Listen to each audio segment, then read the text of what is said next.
face à toutes ces violations des droits, toutes ces atteintes à la liberté des citoyens que nul esprit libéral sérieux ne saurait cautionner, Rewmi estime que l'heure est venue de choisir, et il a choisi de ne pas prendre part à un congrès de l'international libéral qui se tient dans un contexte et dans un pays où nul ne peut exprimer sa liberté et jouir de ses droits s'il n'est membre du régime. Pour le Rewmi, la participation à ce congrès dans un tel contexte cautionnerait à coup sûr tous les actes d'atteinte aux libertés et saperait les principes et valeurs qui fondent l'international libéral. Une fédération dont l'unique raison d'être est la promotion du libéralisme.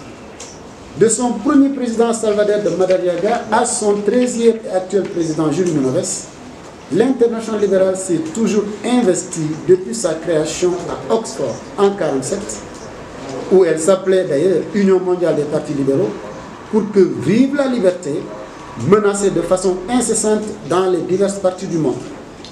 Cette règle en marche depuis 1947 doit demeurer sans laisser de place, fût-elle interstitielle, à l'exception. Tous les libéraux authentiques d'ici et d'ailleurs doivent refuser que Dakar soit cette exception négative, une véritable tache noire dans le parcours exemplaire de la plus grande fédération de partis politiques au monde que nous aimons tant.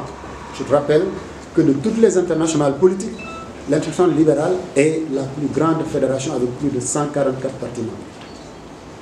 Macky Sall est tout sauf un libéral. Il ne l'a d'ailleurs jamais été. C'est un maoïste de lait et de sang encagoulé dans un masque libéral.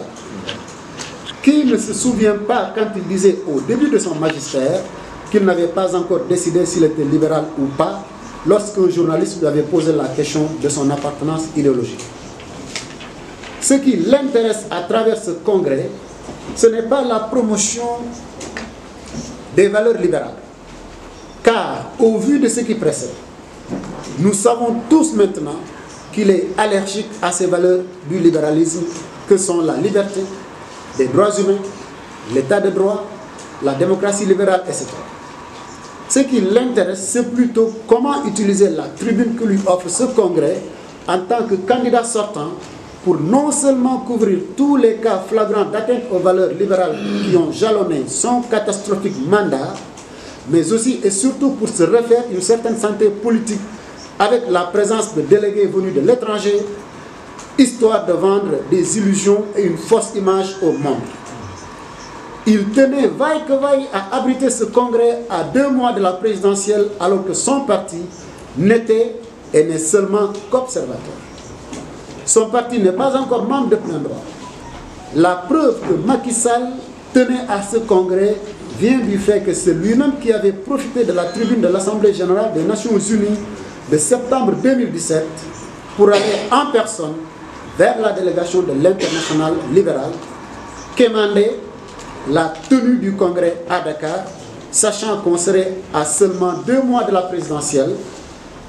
D'ailleurs, s'il y en a qui doutent encore de la récupération politique envisagée par Macky Sall en ce qui concerne ce congrès de l'international libéral, ils n'ont qu'à voir la date qu'il a choisie pour tenir son congrès d'investiture, prévu le 1er